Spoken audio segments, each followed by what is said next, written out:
여러분 혹시 더닝 크루거 효과라고 들어보셨습니까? 더닝 크루거 효과. 한 가지 실험을 했다 그래요. 뭐냐면 학생들에게 어떤 시험을 보게 했습니다.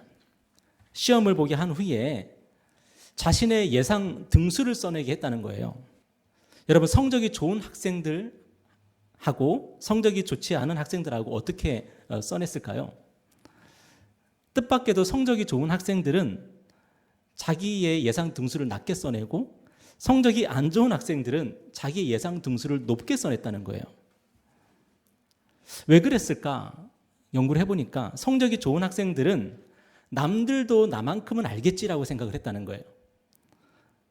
반면에 성적이 안 좋은 학생들은 자기가 남들보다 많이 안다고 생각했다는 거예요.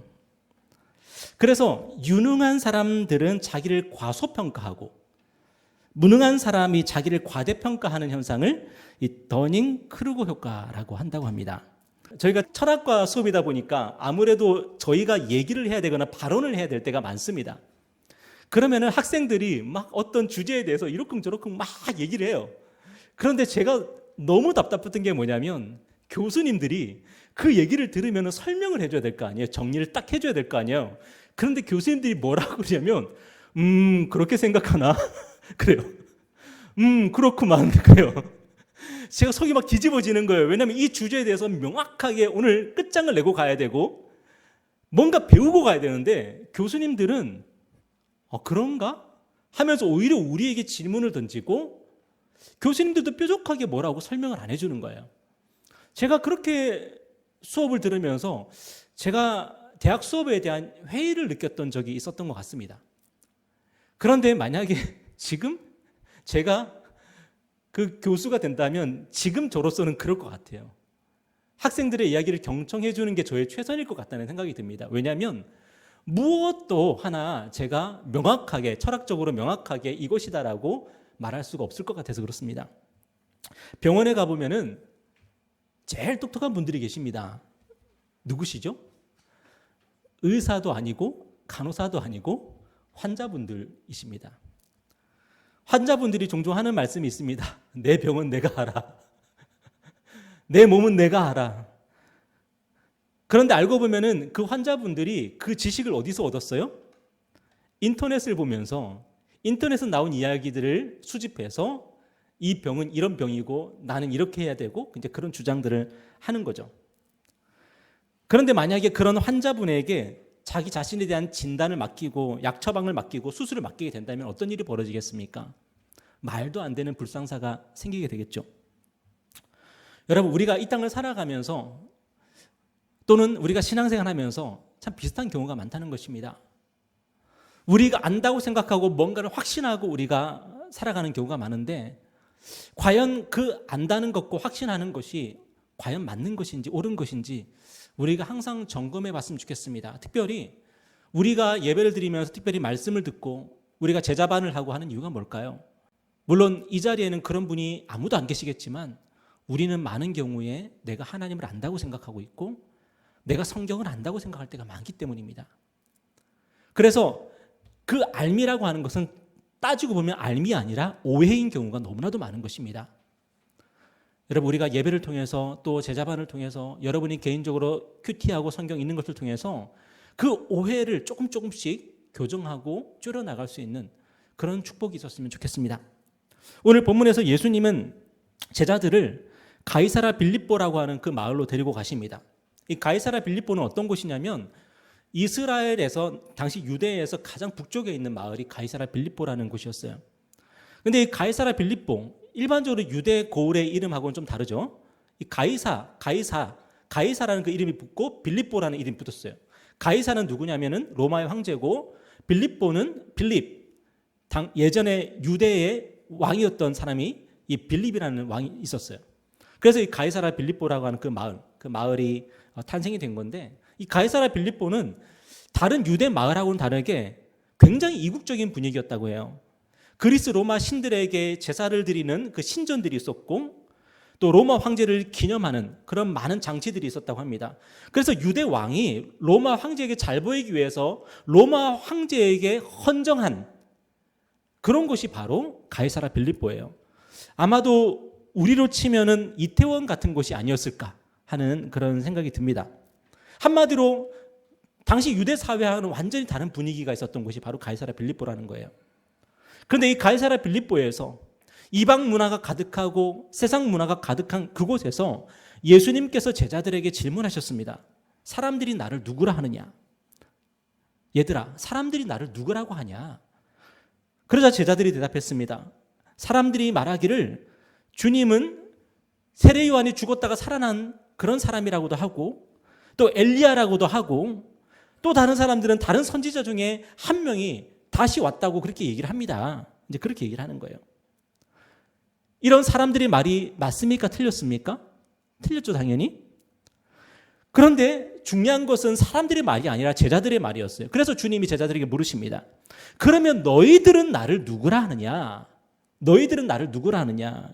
이렇게 물으시니까 제자들 중에 대표격인 이 베드로가 아주 유명한 신앙의 고백을 합니다. 뭐라고 하냐면 주는 그리스도이십니다. 마태복음을 보니까 주는 그리스도시며 살아계신 하나님의 아들이십니다. 그래요. 여러분, 이게 얼마나 놀랍고 위대한 신앙 고백입니까?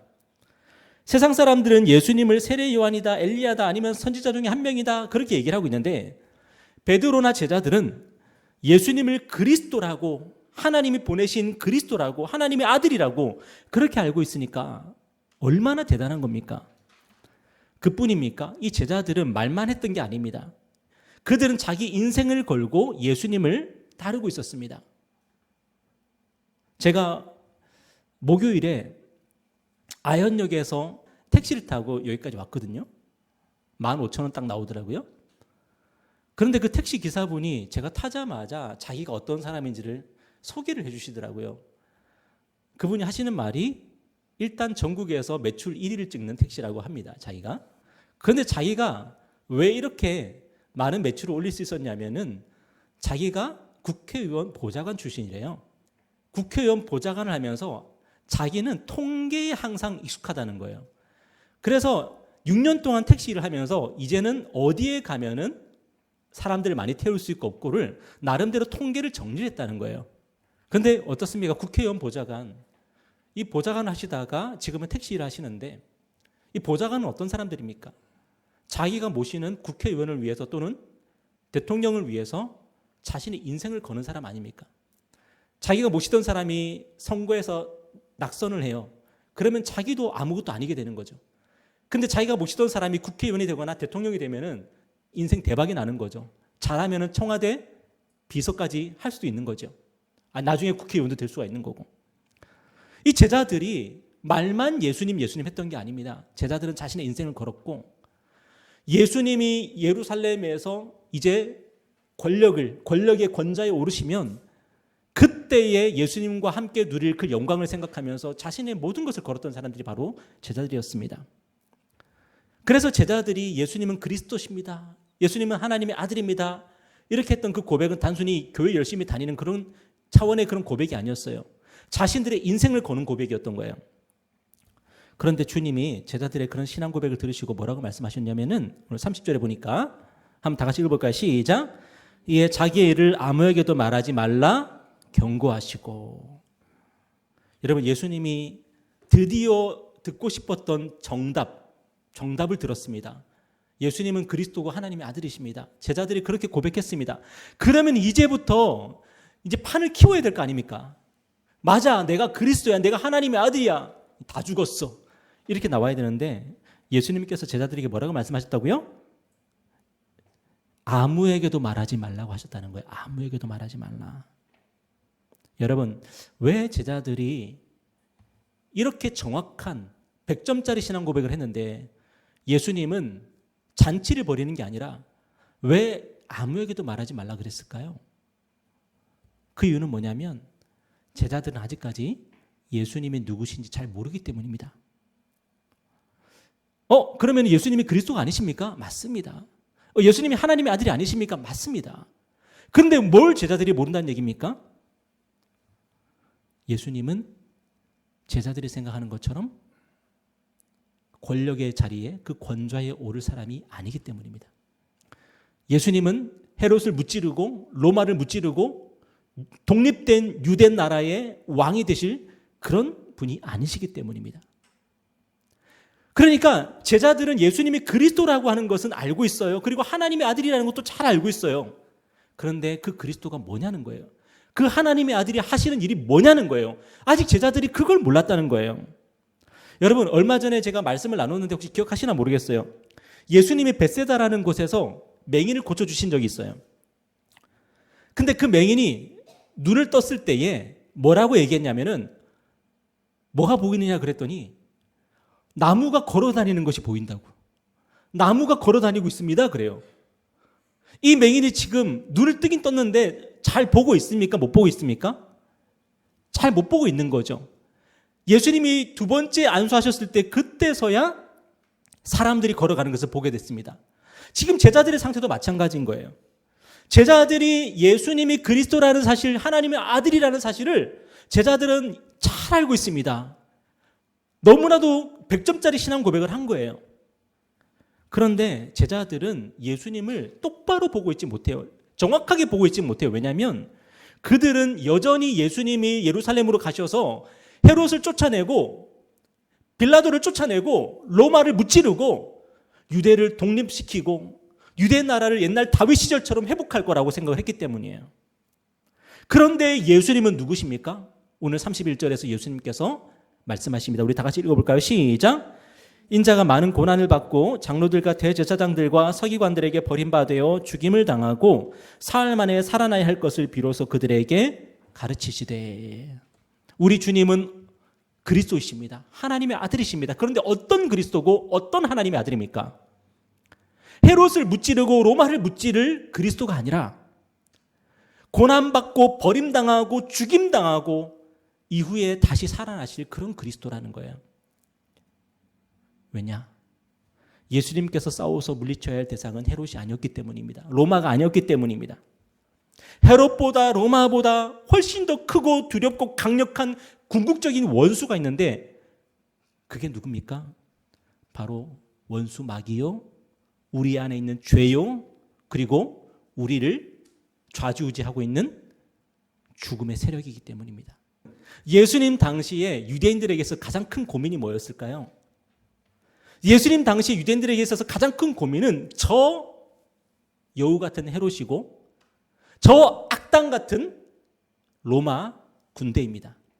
그들이 우리를 식민지 통치하고, 헤롯은 어떤 사람입니까?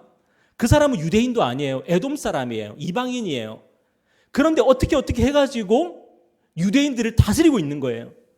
그러니까 우리는 조선의 백성인데 저기 일본 사람이 우리를 통치하고 있고 저기 친일파가 우리를 통치하고 있는 것, 이 상황이 지금 유대인들에게서 가장 큰 고민이고 문제였던 거예요.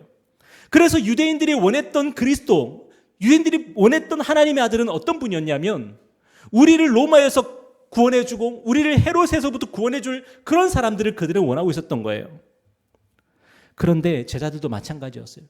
제자들도 우리를 헤롯에서부터 해방시켜주고 로마에서부터 구원해줄 그 그리스도를 원하고 있었고 바로 예수님이야말로 그런 그리스도라고 생각을 했던 거예요. 그런데 예수님은 그게 우리의 문제가 아니라고 생각하셨어요. 하나님은 우리의 문제가 그게 아니라고 생각하셨어요.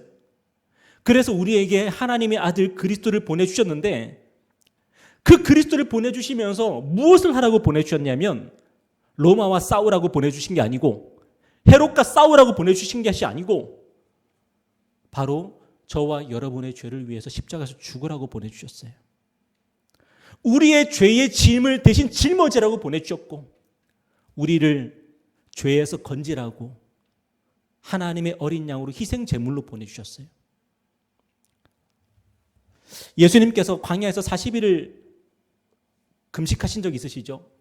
먹지도 못하고 마시지도 못하고 굶주리셨을 때 마귀가 찾아왔습니다. 그리고 마귀가 정치, 경제, 종교의 그 권세를 예수님께 주겠다고 하면서 이 권세를 가지고 세상의 문제를 해결하라고 유혹했습니다. 그 스토리가 뭐예요? 네가 하나님의 아들이면 이 돌을 가지고 떡을 만들어 먹고 네가 성전에서 뛰어내려라. 그러면 사람들이 너를 추앙할 것이다. 네가 나에게 절을 해라. 내가 모든 권세를 너에게 주겠다. 이게 뭡니까? 이게 바로 정치, 경제, 종교를 가지고 이 세상의 문제를 해결하라는 거 아닙니까? 그리고 정말로 많은 사람들이, 저와 여러분도 마찬가지예요. 저와 여러분도 그런 생각을 하고 있을 거예요. 정치의 문제가 해결되고 경제의 문제가 해결되고 종교의 문제가 해결되면 우리의 삶의 모든 문제가 해결될 수 있을 거라고 기대하는지도 모르겠어요. 우리도. 그래서 지금도 주말만 되면은 저 광화문에 사람들이 모이고 집회하고 시위하고 그러는 거 아닙니까? 물론 그게 다 나쁘다는 얘기가 아니라 정말로 그러한 것들로서 우리의 문제가 해결될 수 있다면 예수님은 그 일을 하셨을 것입니다. 하나님은 그 일을 하실 그리스도를 보내셨을 것입니다. 그런데 예수님은 그 마귀의 유혹을 다 뿌리치셨습니다. 그리고 정치, 경제, 이 종교의 권세를 가지고 그 권력을 가지고 우리의 문제를 해결하는 것이 아니라 예수님이 가신 길은 어떤 길이었냐면 십자가의 길이었습니다. 그분은 우리를 위해서 십자가에서 스스로 목숨을 버리셨습니다.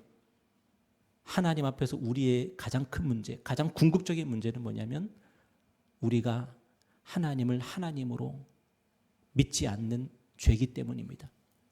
우리가 우리 스스로 하나님 노릇하고 있는 죄이기 때문입니다. 우리가 우리의 인생의 주인 노릇하고 왕 노릇하고 있는 죄이기 때문입니다. 그래서 예수님은 우리의 죄를 담당하기 위해서 십자가에서 죽으신 것입니다.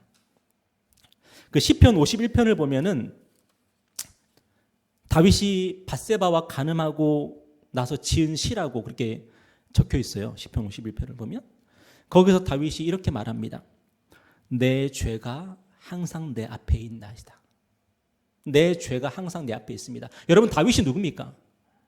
골리앗을 멋지게 때려 죽였던 영웅 아닙니까? 그리고 왕이 되어서 유대를, 이스라엘을 반석 위에 올려놓은 사람이 바로 다윗입니다. 우리로 치면 세종대왕 같은 인물이요, 이순신 같은 인물입니다. 이순신과 세종대왕이 합쳐지면 다윗이 되는 겁니다. 그런데 그 다윗이 밧세바와 간음을 저지르고 나서 무엇을 깨닫게 됐냐면 내 죄가 항상 내 앞에 있습니다. 이쪽으로 고개를 돌려도 내 죄가 있고 저쪽으로 고개를 돌려도 내 죄가 있고 나는 죄를 피할 수가 없습니다. 그리고 나중에 뭐라고 고백하냐면 나는 엄마 뱃속에서부터 죄 중에서 나는 태어났습니다. 그렇게 고백을 합니다. 무슨 말이에요? 나는 죄로부터 도망갈 수 없고 나는 죄를 짓지 않을 수가 없는 그런 존재입니다. 라는 고백입니다. 이것을 우리가 잘 아는 윤동주 시인은 이렇게 고백을 했죠. 잎새에 이는 바람에도 나는 괴로워했다. 오늘 밤에도 별이 바람에 스치운다. 여러분, 세상 대충 살아가는 사람들이 이 말이 뭔지 몰라. 그런데 매일매일 일기를 쓰면서 거울을 보면서 내가 어떤 사람인지 내 속에 무엇이 있는지 들여다보는 사람들은 이 말이 무엇인지 알 수 있습니다. 잎새에 이는 바람에도 나는 괴로워했고 오늘 밤에도 별이 바람에 스치운다. 우리의 양심은 항상 공격받고 있고 우리의 양심은 항상 괴로워하고 있고 우리는 항상 우리의 불완전함과 우리의 악함과 우리의 이기심에 우리의 양심은 항상 고통받고 있고 그래서 로마서 7장에 보니까 사도 바울이 이렇게 절규합니다. 나는 과연 비참한 인간입니다. 누가 이 죽음의 육체에서 나를 구해줄 것입니까? 기독교 역사상 가장 탁월했던 뛰어났던 위대했던 기독교인이었다고 하는 그리스도인이었다고 하는 그 사도 바울조차도 나는 비참한 인간입니다. 누가 이 망할 육체에서 나를 구원해 주겠습니까? 라고 절규했다는 것입니다. 여러분, 진짜 우리의 문제가 정치의 문제고 경제의 문제고 종교의 문제입니까? 위대한 정치인이 나타나면 우리의 문제가 해결되고 위대한 경제인이 나타나면 우리의 문제가 해결되고 위대한 종교인이 나타나면 우리의 문제가 해결됩니까? 그런데 저와 여러분의 인생에는 저와 여러분의 그 실존 앞에는 더 크고 두려운 문제가 있으니 그게 뭐냐? 우리의 죄의 문제라는 거예요. 그런데 갈라디아서 3장 13절에서 성경은 이렇게 말씀하고 있습니다. 제가 현대어 성경으로 제가 여러분께 띄워드렸는데요. 한번 읽어볼까요? 시작. 그러나 그리스도께서는 우리가 받아야 할 저주를 대신 받으시고 멸망할 수밖에 없는 우리를 구하셨습니다. 성경에 나무에 달린 자는 누구나 저주받은 자이다라고 기록된 대로 예수께서는 나무로 만든 십자가에 달려서 우리를 율법의 저주에서 건져주신 것입니다. 구약의 신명기에 보면 나무에 달린 자마다 저주받은 자라고 그렇게 말씀하고 있습니다. 그런데 하나님께서 왜 구약의 그 성경에 그 율법의 말씀에 나무에 달린 자마다 저주받은 자라는 그 말씀을 하셨을까요? 언젠가 우리를 위해서 나무에 달릴 분을 보내실 것이기 때문입니다. 그분은 2000년 전에 이 땅에 오셔서 십자가라는 나무에 달리셔서 하나님의 저주를 받으셨습니다. 그분은 아무 죄도 없었고, 그분은 앞으로 봐도 옆으로 봐도 뒤로 봐도 그 어떤 죄도 없던 분이었는데, 그분은 한 번도 잎새 이는 바람에 괴로워해 본 적도 없으셨고, 오늘 밤에도 그 별은 항상 흔들림 없이 온전하셨던 분이신데, 그분이 나무에 달려서 저주를 받으셨습니다. 왜냐하면 우리 대신 하나님께서 그분께 저주를 내리셨기 때문입니다. 우리는 착하게 살아야 됩니다. 우리 신우, 인우, 유겸이, 유아 착하게 사십시오. 그런데 이 법이 우리에게 저주가 됩니다. 왜냐하면 저와 여러분은 착하게 살 수 없거든요. 여러분 정직하게 사십시오. 우리 유아, 유겸이, 인우, 신우 정직하게 사십시오. 그런데 이 말이 우리에게 저주가 됩니다. 왜냐하면 우리는 정직하게 살 수가 없거든요. 제가 어제 유아에게 속옷 빨래를 제대로 처리하라고 그렇게 얘기를 했습니다. 그런데 오늘 아침에 제가 출근 준비하면서 침대 위에 저의 벗어났던 팬티가 놓여져 있는 것을 제가 봤습니다.